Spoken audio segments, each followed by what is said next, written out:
রাত হয়েছে ঘুমাবেন, ঘুমটা যদি নবীর সুন্নাহ মতো হয়, আপনি প্রত্যেক সেকেন্ডে নেকি পাবেন ইনশাআল্লাহ। ইস্তেনজা করবেন, ইস্তেনজাটা যদি নবীর সুন্নাহ মতো হয়, নেকি পাবেন ইনশাআল্লাহ। যদি আপনি খাবার খান, খাবার খাওয়াটাও যদি নবীর সুন্নাহ মতো হয়, নেকি পাবেন। এমনকি স্ত্রী সহবাসও যদি আপনি করেন নবীর সুন্নাহ মেনে, তো তারপরেও নেকি হবে ইনশাআল্লাহ। আর কি চাই বলেন? কাপড় চোপড় পরা, ওযু করা, গোসল করা, ব্যবসা বাণিজ্য, চাকরি বাকরি, আমাদের প্রফেশন গুলো যেগুলো আছে, দাওয়া, দিনের কাজ করা, দুনিয়ার কাজ করা, সবকিছুই ইবাদত হবে ইনশাআল্লাহ যদি একটা সুন্নাহ আমরা মেনে চলি। সেটা হলো নবী সাল্লাল্লাহু আলাইহি ওয়াসাল্লামের আদর্শ এবং তরিকা ফলো করা। তার তরিকা বাদ দিয়ে অন্য কোন তরিকাকে ফলো করা যাবে? উত্তর হচ্ছে না। তার তরিকা বাদ দিয়ে অন্য কোন তরিকা ফলো করা যাবে না। তবে সেই ব্যক্তির কথা নেওয়া যাবে যার কথা এবং কাজ রাসূল সাল্লাল্লাহু আলাইহি ওয়াসাল্লামের সাথে মিলে যায়। কোনো সমস্যা আছে? কিন্তু কোন ব্যক্তি যত বড়ই হোক না কেন, তার কথা এবং কাজ যদি রাসূল সাল্লাল্লাহু আলাইহি ওয়াসাল্লামের সাথে না মিলে, তাহলে সেটা নেওয়া যাবে না। আল্লাহ পাক দুনিয়াতে পাঠিয়েছেন তার ইবাদত করার জন্য। আর ইবাদত মানে শুধু নামাজ, রোজা, হজ, যাকাতি নয়, বরং আপনার পারিবারিক জীবন থেকে শুরু করে অর্থনৈতিক জীবন, ব্যবসা বাণিজ্য এবং পলিটিক্যাল লাইফ, সবকিছু ইবাদত ইনশাআল্লাহ যদি আপনি নবীর তরিকা মতো করতে পারেন। এখন একটা প্রশ্ন আসবে, এই ইবাদতটা কি আমরা শুধু ব্যক্তি জীবনেই করব, ইবাদতের জীবনেই করব, না পুরো জীবনে করব? এখন এই দাওয়াতটার খুব বেশি প্রয়োজন। আমরা অনেকেই নামাজ পড়ি কিন্তু সুদও খাই, আছি না? নাই? অনেকে তাহাজ্জুদ পড়েন কিন্তু ঘুষ খান, আছেন না? অনেকে মাশাআল্লাহ দান সদকা করেন, ভালো কাজও করেন, আবার বেপরদায় চলেন, এমনটা আছে না? এখানে বুঝতে হবে যে ইবাদত মানে শুধুমাত্র নামাজ, রোজা, হজ, যাকাতি নয়, বরং ইবাদত মানে আপনার জীবনের প্রতিটা ক্ষেত্র ইবাদত ইনশাআল্লাহ। যখন আপনি নামাজ, রোজা, হজ, যাকাত করছেন, তাসবিহ, তাহলিল, জিকির, আজকার করছেন, এগুলো ইবাদত হচ্ছে আলহামদুলিল্লাহ। একই সাথে যখন আপনি ব্যবসায় আসবেন, তখন মাপে কম দেওয়া যাবে না, তখন পণ্যে ভেজাল দেওয়া যাবে না, তখন আপনি মিথ্যা কসম খেয়ে পণ্য বিক্রি করতে পারবেন না, তখন আপনি মজুত করতে পারবেন না, কৃত্রিম সংকট তৈরি করতে পারবেন না। এখানেও আপনাকে সুন্নাহ ফলো করতে হবে। যদি এখানে গিয়ে আপনি রাসূলের সুন্নাহ ফলো না করেন, আল্লাহর বিধান আপনি না মানেন, তাহলে ইবাদত বন্দেগীর জীবনে লা ইলাহা ইল্লাল্লাহ থাকলেও ব্যবসা বাণিজ্যের জীবনে লা ইলাহা ইল্লাল্লাহ নাই। আমার কথা কি বোঝা যায়? একটু হলেও কি বোঝা যায়? আচ্ছা, আবার পারিবারিক জীবনে গেলেন, সেখানে আপনার সন্তান নামাজ পড়ছে না, আপনার মেয়েরা পর্দা করে না, স্ত্রীরা পর্দা করে না, তাহলে পরিবারের জীবনে লা ইলাহা ইল্লাল্লাহ মুহাম্মাদুর রাসূলুল্লাহ কিন্তু নাই, ইবাদতের ক্ষেত্রে আছে। আবার আপনি সমাজ জীবনে গেলেন, এখানে আপনি আল্লাহর বিধানকে পাশ কাটিয়ে বা আল্লাহর বিধানকে বাদ দিয়ে পশ্চিমাদের বিধান চর্চা করছেন, তার মানে এই জীবনে কিন্তু লা ইলাহা ইল্লাল্লাহ নাই। তো লা ইলাহা ইল্লাল্লাহ মুহাম্মাদুর রাসূলুল্লাহ কি শুধুমাত্র নামাজেই, না পুরো জীবনে পালন করতে হবে? এটাই হচ্ছে সেই আয়াতের ব্যাখ্যা। আল্লাহ পাক বলেন উদখুলু ফিস সিলমি কাফা, তোমরা পরিপূর্ণরূপে ইসলামে প্রবেশ করো। এখন ইসলামে পরিপূর্ণ প্রবেশের মানে হচ্ছে জীবনের একটা ক্ষেত্রে নয়, জীবনের সমস্ত ক্ষেত্রেই কোরআন এবং সুন্নাহকে ফলো করতে হবে। আল্লাহ পাক আমাদের সবাইকে তৌফিক ইনায়াত করুন, আমিন। এখন এই ইসলাম ছাড়া কি অন্য কোন দিন আল্লাহর কাছে গ্রহণযোগ্য হবে? আল্লাহ পাক কি বলছেন শুনুন। আল্লাহ পাক বলছেন ওয়া মান ইয়াবতাগি গায়রাল ইসলামি দীনান ফালা ইউকবাল মিন, কেউ যদি ইসলাম ছাড়া অন্য কোন দিন তালাশ করে, কোশ্চিন কালেও সেটা আল্লাহর কাছে কবুল করা হবে না। কোনটা কবুল করা হবে? আল্লাহ পাক বলছেন ইন্না দীনা ইনদাল্লাহিল ইসলাম, আমার কাছে, আল্লাহর কাছে, নিশ্চয়ই আল্লাহর কাছে একমাত্র গ্রহণযোগ্য দিন হচ্ছে কি? বলেন ইসলাম। তাহলে ইসলাম আল্লাহর কাছে একমাত্র গ্রহণযোগ্য দিন, এটা বাদ দিয়ে অন্য কোন দিন কবুল হবে না। কেউ যদি তালাশ করে তাহলে সে ক্ষতিগ্রস্ত হবে। এবং এই ইসলামের মূল ভিত্তি হচ্ছে কোরআন এবং সুন্নাহ। এবং এই কোরআন সুন্নাহকে আমরা শুধু জীবনের এক ক্ষেত্রে বাস্তবায়ন করলে হবে না, সামগ্রিক জীবনে বাস্তবায়নের চেষ্টা করতে হবে। আল্লাহ পাক সবাইকে তৌফিক ইনায়াত করুন, আমিন। এবার আসেন যে এর ভিত্তিগুলো কি কি। এটা আমরা পাবো অন্য একটা হাদিস থেকে, যখন জিবরাইল আলাইহিস সালাম সরাসরি মানুষের রূপ ধরে মানুষের সামনে এসে নবীকে জিজ্ঞাসা করছেন যে ইয়া মুহাম্মদ সাল্লাল্লাহু আলাইহি ওয়াসাল্লাম আখবিরনি আনিল ইসলাম, আমাকে ইসলাম সম্পর্কে বলুন। নবী সাল্লাল্লাহু আলাইহি ওয়াসাল্লাম বলেন আল ইসলাম, ইসলাম হচ্ছে আন তাশহাদা আন লা ইলাহা ইল্লাল্লাহ ওয়া আন্না মুহাম্মাদান আবদুহু ওয়া রাসূলুহু। ইসলামের প্রথম পিলার হচ্ছে তুমি সাক্ষ্য দিবে আল্লাহ ছাড়া কোনো মাবুদ নাই এবং মুহাম্মদ সাল্লাল্লাহু আলাইহি ওয়াসাল্লাম আল্লাহর বান্দা এবং রাসূল। 2 ওয়া আন তুকিমাস সালাত, তুমি সালাত কায়েম করবে। 3 ওয়া আন তুতিয়াজ যাকাত, তুমি যাকাত প্রদান করবে। 4 ওয়া তাসুম রমাদান, রমজান মাসে সওম রাখবে। আর তুমি হজ করবে যদি তোমার সামর্থ্য থাকে, সামর্থ্য না থাকলে নয়, সামর্থ্য থাকলে তুমি হজ করবে। এই 5টা হচ্ছে ইসলামের মৌলিক পিলার। কয়টা পিলার ভাই? 5টা। ইসলামের মৌলিক পিলার 5টা, ইমানের কয়টা? 6টা। মনে রাখবেন, ইসলামের পিলার কয়টা? 5টা, ইমানের কয়টা?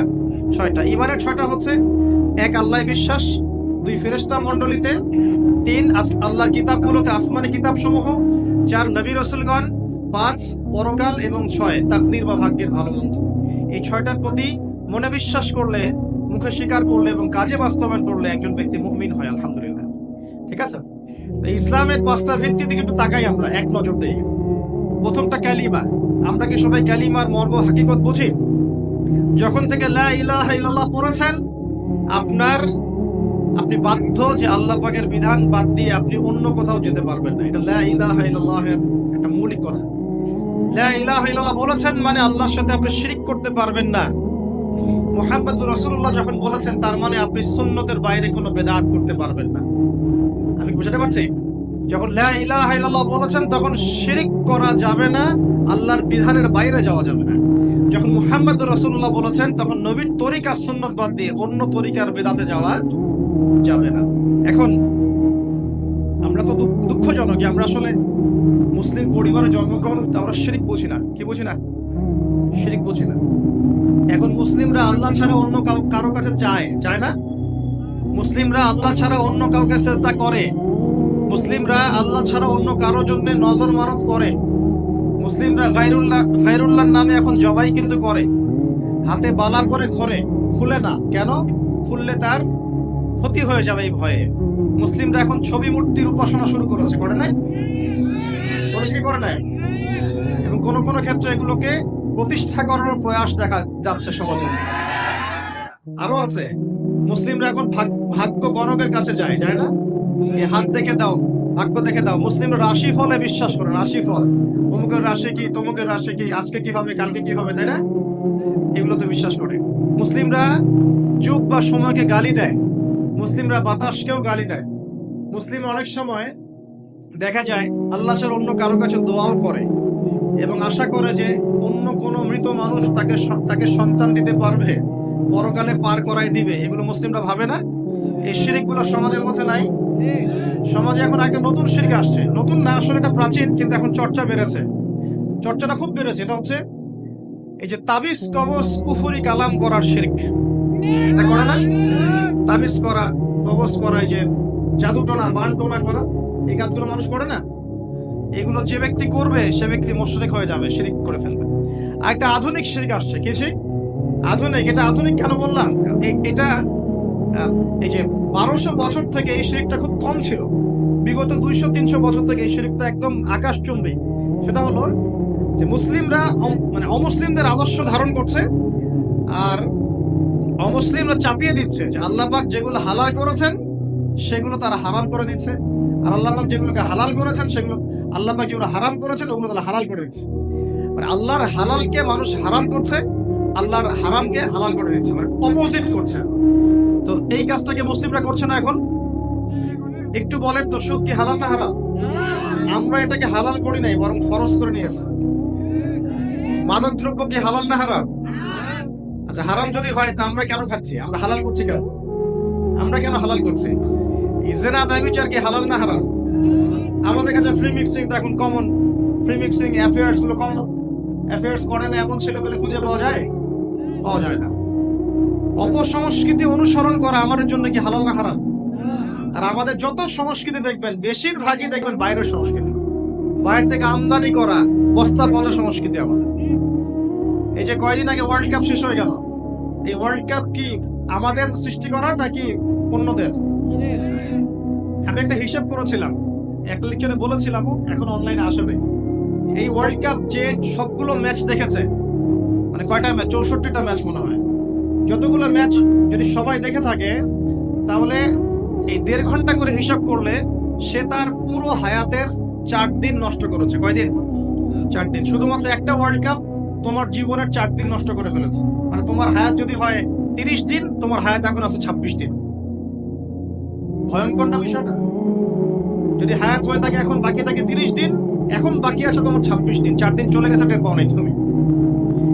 আর 100 জন মানুষ যদি 4 দিন করে হায়াত হারায়, তাহলে 100 জন মানুষের 400 দিন তারা শেষ করে ফেলেছে।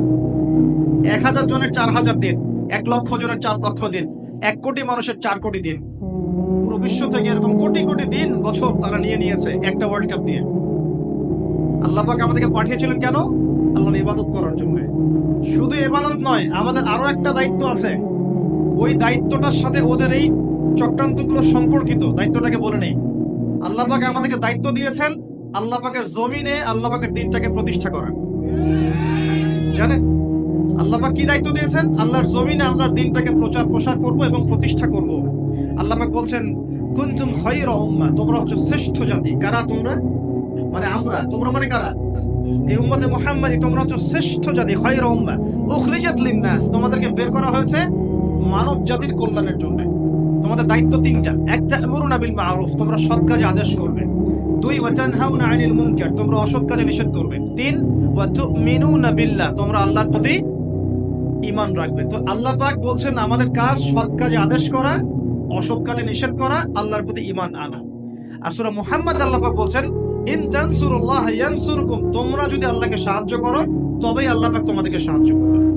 আর সূরা সফে আল্লাহ পাক বলছেন হুয়াল্লাযী আরসালা রাসূলাহু বিল হুদা ওয়া দীনিল হক লিইয়ুযহিরাহু আলা দীনি কুল্লি। আল্লাহ পাক এই যে নবী পাঠিয়েছেন, হেদায়েত দিয়েছেন, কোরআন সুন্নাহ পাঠিয়েছেন, যাতে ইসলাম অন্য সমস্ত দ্বীনের উপর বিজয় লাভ করতে পারে। তো এটা উদ্দেশ্য না? এই উদ্দেশ্য বাস্তবায়ন করার দায়িত্ব কি শুধু আলেম ওলামার, নাকি আমাদের সবার? আর সবার মধ্যে সবচেয়ে বেশি গুরুত্বপূর্ণ সেক্টর কারা? যুবকরা না? বুঝতে পারছেন না? যুব সমাজ যদি দাঁড়িয়ে যায়, তাহলে কি ইসলামের শত্রুরা এই অপ্রতিরোধ গতিটাকে রোধ করতে পারবে? পারবে না। এই তো ক্যালকুলাস কথা বলছিলাম, ওখানে গিয়ে দেখেন হলের নাম আছে তারেক বিন জিয়াদ হল, খালেদ বিন ওয়ালিদ হল, তারপরে একটা আছে মোহাম্মদ বিন কাসিম হল।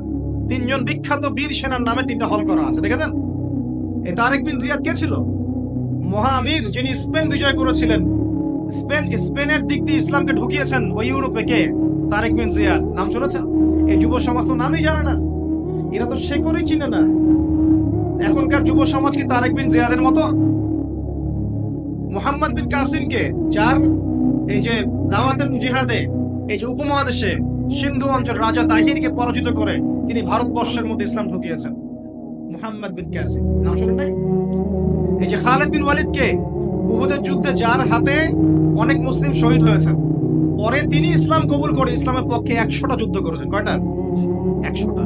এবং এই যে পারস্য, এই রোম, এই সমস্ত সাম্রাজ্যগুলোর পতন তার হাতে হয়েছিল এবং তিনি এদিকে ইসলাম ঢুকিয়েছিলেন। সুবহানাল্লাহ। এই যে তাদের বীর সেনার নামে হল তৈরি করা আছে, দেখবেন গিয়ে শিখেন, কিছু ঘোরেন। আল্লাহ পাক বলেছেন সিরু ফিল আরদ, তোমরা জমিনে ঘুরো, বিচরণ করো। ফানজুর কাইফা কানা আকিবাতুল মুকাজ্জিবিন, লক্ষ্য করে দেখো আল্লাহ বিরোধী শক্তিকে আল্লাহ পাক কেমন করে ধ্বংস করেছেন। খেয়াল করে দেখেন। এখনকার যুব সমাজের আইডল ছিল তারা, কিন্তু উমর ইবনে খাত্তাব, খালিদ বিন ওয়ালিদ, মুহাম্মদ বিন কাসিম, তারেক বিন জিয়াদ, তারা আমাদের শেকড়, তারা আমাদের আদর্শ। তো তাদের আদর্শ ধারণ করলে তো ইসলামের শত্রুরা টিকতে পারবে না। পারবে? পারবে না। এই জন্য যুব সমাজকে এলিমিনেট করতে হবে। যুব সমাজকে যদি এমন কিছুতে প্রলুব্ধ করে রাখা যায় যে তারা তাদের জীবনের উদ্দেশ্যটা হারিয়ে ফেলে, তাহলে মুসলিমরা দুর্বল হয়ে যাবে। বুঝতে পারছেন কি? ঠিক এই কারণেই আপনার আমার মতো যুবক যারা, তাদেরকে আল্লাহর পথ থেকে সরিয়ে দেওয়ার জন্য তারা আপনার সামনে কিছু টোপ রেখে দিয়েছে, কিছু টোপ সামনে দিয়েছে। তার মধ্যে একটা হচ্ছে এই ধরনের আসরগুলা, যেটা আপনি 4 দিন নষ্ট করলেন, হায়াত নষ্ট করলেন। হ্যাঁ, খেললো কারা, জিতলো কারা, আপনি রং তামাশা করলেন, স্ট্রোক করে মারা গেল, দেখলেন না? উল্লাস করতে করে স্ট্রোক করে মারা যায়, শহীদী মৃত্যু একদম, নাকি? হ্যাঁ, মাশাআল্লাহ, সুবহানাল্লাহ, নাকি বলেন? আস্তাগফিরুল্লাহ। দেখছেন, ইন্নামাল আমালু বিল খাওয়াতিম। নবী সাল্লাল্লাহু আলাইহি ওয়াসাল্লাম বলছেন নিশ্চয়ই আমল ডিপেন্ড করবে শেষ কাজের উপরে। শেষ কাজ, একটা হাদিস আছে ইন্নামাল আমালু বিন্নিয়াত, সেটা আলাদা। সহিহ বুখারী 1 নম্বর হাদিস, যে আমল নিয়তের উপর নির্ভর করে। আরেকটা হচ্ছে ইন্নামাল আমালু বিল খাওয়াতিম, আমল নির্ভর করে শেষ কাজের উপরে। মানে আপনি ভালো কাজ করছেন, শেষ বয়সে গিয়ে আপনি খারাপ হয়ে গেলেন, তাহলে তাকদীর আপনার উপর বিজয় হয়েছে। শেষ বয়সে যে কাজগুলোতে ইন্তেকাল করেছেন ওর উপর হিসাব হবে ইনশাআল্লাহ। এখন খারাপ কাজ করছেন, তওবা করে ফিরে আসলেন, আবার ভালো কাজ করা শুরু করলেন, এই ভালো কাজ করতে করতে মৃত্যু হয়ে গেলে এর উপরে আপনার হিসাব হবে ইনশাআল্লাহ। এখন এই যে আর্জেন্টিনা জিতছে, উল্লাসে মারা গেল, এখন কিসের উপর উঠবে চিন্তা করা। নিঃসন্দেহে আল্লাহু আ'লাম, আমাদের মত এটা, আল্লাহ ভালো জানেন, যে যেহেতু তাদের অনুসরণ করেছে, আর নবী সাল্লাল্লাহু আলাইহি ওয়াসাল্লাম বলেছেন যে যাকে ভালোবাসবে সে তার সাথে কি করবে? কিয়ামতের মাঠে থাকবে। তাহলে যদি মেসি এই অবস্থায় মারা যায় কাফের অবস্থায়, তাহলে এই অনুসারী সবাই তার সাথে হাসর করবে। আর মেসি তো সুপারিশ করবে আমার জন্য, নাকি? হ্যাঁ, করবে না? তাহলে এর ছবি টবি লাগিয়ে রাখছি কেন বাসার মধ্যে? চিন্তা করতে পারবেন না, মানুষ এখন এত বিভোর হয়ে থাকে এগুলোতে।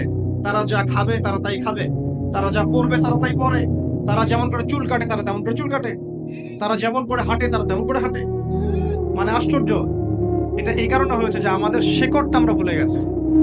আমাদের সামনে যে একজন বিশ্বের সর্বশ্রেষ্ঠ মহামানব আছেন, মুহাম্মদ রাসূলুল্লাহ সাল্লাল্লাহু আলাইহি ওয়াসাল্লাম, তার সুন্নাহ আদর্শ পড়ে আছে, এটা আমরা চোখে পড়ছে না। আস্তাগফিরুল্লাহ, আল্লাহ পাক মাফ করুন আমাদেরকে। তো এই যুব সমাজকে আল্লাহর পথ থেকে সরিয়ে দেওয়ার জন্য এবং আল্লাহ পাকের দ্বীনের কান্ডারি হওয়ার পথে বাধা দেওয়ার জন্য এই ধরনের আসরগুলো তৈরি করা হয়েছে। এছাড়া আছে কনসার্টের আসর, আপনার মিউজিক্যাল কনসার্ট গুলো, আপনাকে নাচাবে, হইহুল্লা করাবে, ধুম ধারাক্কা করবে। তারপরে আপনার সামনে আরো অকেশন আসবে, ঠিক আছে? এরপরে আপনার সামনে দিয়ে দিয়েছে পর্নোগ্রাফি। সবাই এখন ঘরে ঘরে পর্নোগ্রাফি চর্চা করে, শুধু ছেলেরা না, এখন মেয়েরাও পর্ন দেখে। এটা আমার কথা না, এটা জরিপ দেখবেন, এটা নিয়ে পড়াশোনা করেছি আমি। একটা বইয়ের নাম বলে যে মুক্ত বাতাসের খোঁজে, একটা বই পাওয়া যায় বাজারে, দেখেন, খুব সুন্দর বইটা, লস্ট মডেস্ট্রি একটা বই আছে, অসাধারণ। মানে এখানে পর্নোগ্রাফির A to Z পোস্টমর্টেম করা আছে। মেয়েরাও এখন পর্ন দেখা শুরু করেছে। হ্যাঁ, সবাই দেখছে, সবাই ঘরে ঘরে। আমরা মনে হয় বাইরে একটা ভালো মানুষের খোলস ধরে থাকি, আর ভিতরটাতে আমাদের আত্মাগুলো পচে গেছে। ঠিক আছে? তো এই পর্ন কেন দেওয়া হয়েছে? কারণ এটাতে যে আসক্ত হয়ে যাবে, সে কিন্তু ইমানের আর তেজটাকে ধরে রাখতে পারবে না। মনে করেন আপনি আল্লাহ না করে একটা পর্ন মুভি দেখে ফেলেছেন, এরপর নামাজে দাঁড়ান, আপনার ওই নামাজে কি কোনো মনোযোগ আসবে? সম্ভব না। আর নামাজের তো বিষয় আমরা শুধু বাইরের মাসালাগুলোকে নিয়ে তর্ক করি বেশি। নামাজের মূল যেটা জিনিস সেটা কি? নামাজের ইহসান, নামাজে মাআরিফাত, আল্লাহকে পাওয়া, নামাজের খুশু, এগুলো কি আত্মার সাথে সম্পৃক্ত না? সে আত্মা যদি পর্ন দেখে কলুষিত হয়ে যায়, তাহলে কি আমি নামাজে মনোযোগ পাবো? এই কারণে ইবাদত করে কোনো স্বাদ পাচ্ছেন না তো। এই কারণে ইবাদত করে কোনো স্বাদ পাচ্ছেন না, কারণ চোখের জেনা হচ্ছে, পর্ন দেখছেন এবং কলমটা দূষিত হচ্ছে। যে ফ্রি মিক্সিং দিয়েছে আরেকটা, নারী পুরুষ অবাধ মেলামেশা। এই মেলামেশার মধ্যে কোনো বাধা নাই, যে বাধা দিবে তাকে তারা বলছে মৌলবাদী হয়ে গেছে।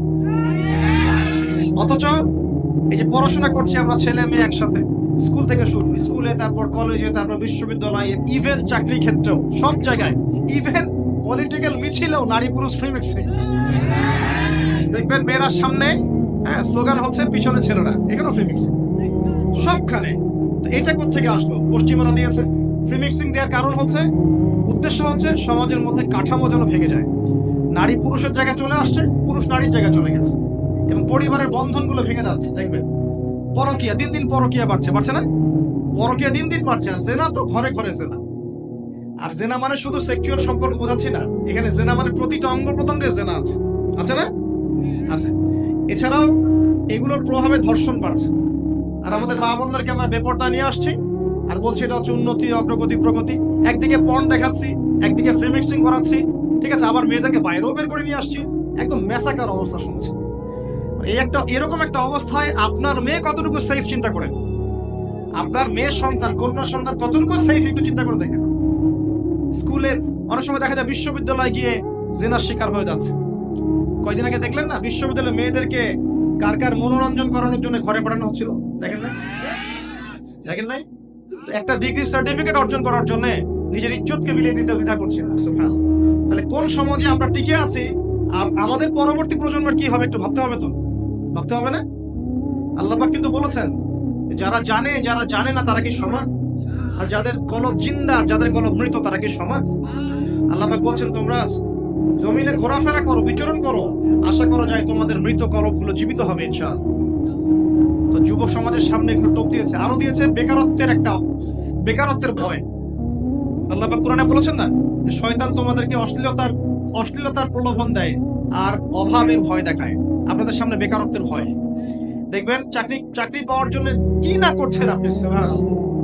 একটা চাকরি পাওয়ার জন্য 20-30 বছর পড়াশোনা করছেন, লক্ষ লক্ষ কোটি কোটি টাকা ঢালছেন আপনি এখানে, কোটি কোটি টাকা ঢালছেন, লক্ষ লক্ষ টাকা ঢালছেন একটা জবের জন্য।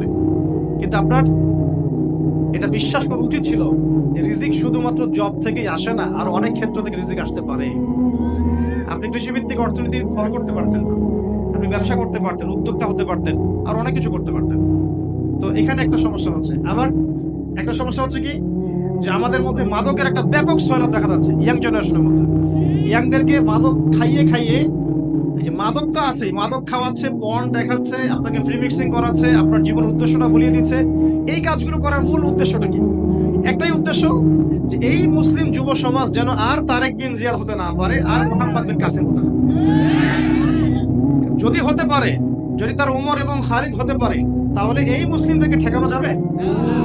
এই মুসলিমরা জ্ঞানে অনন্য হবে, তখন আমলে অনন্য হয়ে যাবে, তাদের পারিবারিক আদর্শ সুন্দর হবে, ঈমান শক্তিশালী হবে, তারা আমর বিল মারুফ নাহি আনিল মুনকারে কাজ করবে, দিনের প্রচার প্রসারে কাজ করবে, দেশের কল্যাণে কাজ করবে, দুর্নীতি দূর করবে। ঠিক আছে, পলিটিক্স করলেও ভালো পলিটিক্স করবে, যাতে করে মানুষের কল্যাণ হয়, মানবতার খেদমতে কাজ করতে পারবে, এক কথায় দিনটাকে প্রতিষ্ঠা করতে পারবে। তারা খুব ভালো করেই জানে যে যদি আপনারা ইমানদার হন, এই সমস্যা আছে।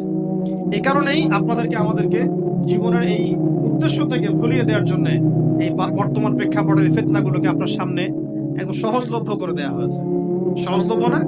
আপনি চাইলে মাদক খেতে পারেন, কেউ বাধা দিবে না, কেউ বাধা দিবে না। মানে পাশের বাসায় জোরে জোরে মিউজিক বাজছে, এমন সিচুয়েশন যে আপনি গিয়ে বারণও করতে পারবেন না। বারণ করলে উল্টা আপনাকে গালি শোনায় দিবে। আর এটা ভাই শেষ জামানা, যেটার বিষয়ে আমার কোনো সন্দেহ নাই। কারণ এখানে ন্যায় হয়ে যাচ্ছে অন্যায়, অন্যায় হচ্ছে ন্যায়। আমানতদারকে বলা হচ্ছে খেয়ানতকারী, খেয়ানতকারকে বলা হচ্ছে আমানতদার। যে জুলুম করলো তাকে বলা হচ্ছে ভালো, আর যে জুলুমের শিকার হলো তাকে নিয়ে সমালোচনা করা হচ্ছে। সত্যবাদীকে মিথ্যাবাদী বলা হচ্ছে, মিথ্যাবাদীকে সত্যবাদী বলা হচ্ছে। মানে আন্তারি দিলামাতু রাব্বাতুহা, দাসী তার মনিককে জন্ম দিচ্ছে। সমাজে ন্যায় অন্যায়, হক বাতিলের মানদণ্ড উল্টে যাচ্ছে। খেয়াল করেছেন? আপনি গিয়ে বন্ধ করতে বলবেন, উল্টা আপনাকে ধমক লাগাই দেবে, দিবে না? দিবে। আপনি চাইলেই মদ খেতে পারেন, চাইলেই জেনা করতে পারেন। একবার জেনা করতে 1500 টাকাও লাগে না এখন। জি, এমন বহু জায়গা আছে, এগুলো তো মানুষকে গিয়ে গিয়ে শিখতে হয় না, সব তো চোখের সামনে দেখাই যায়। পেপার, পত্রিকা, প্রিন্ট, ইলেকট্রনিক মিডিয়া খুলে দেখেন, সব দেখাই যায়। ভার্চুয়াল মিডিয়ার জগৎ এখন 1000, 1500, 500 টাকার বিনিময়ে মানুষ জেনা করতে পারে। এই অবস্থায় আমরা বসবাস করছি। আর এগুলো যখন বাড়বে, তখন কি সমাজে ধর্ষণ বাড়বে না? আর নামাজের বাইরে কিছু মাসালা আছে, ইখতিলাফি মাসালা, যেগুলোকে নিয়ে মাশাআল্লাহ আমরা মসজিদগুলোকে ভাগ করে ফেলি, করি না? এগুলো নিয়ে এত বেশি ব্যস্ত হওয়ার প্রয়োজন নাই। নামাজের মূল রূহ এবং প্রাণটা কি? ইহসান, খুশু। আপনি কতটুকু বোঝেন, নামাজ পড়ে আল্লাহকে কতটুকু পেলেন, এটা মূল কথা। যে মাসআলাগুলোকে নিয়ে দীর্ঘদিন থেকে ইখতিলাফ চলে আসছে, এগুলো নিয়ে তর্ক করতে করতেই তো আজকে আমরা বিভক্ত হয়ে গেছি। বিভক্ত হয়ে যায় না?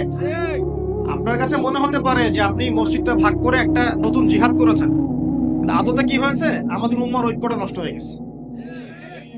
ইসলাম এবং সংশোধন সমাজের থেকেই করতে হবে, সমাজ থেকে বাইরে বের হয়ে নয়।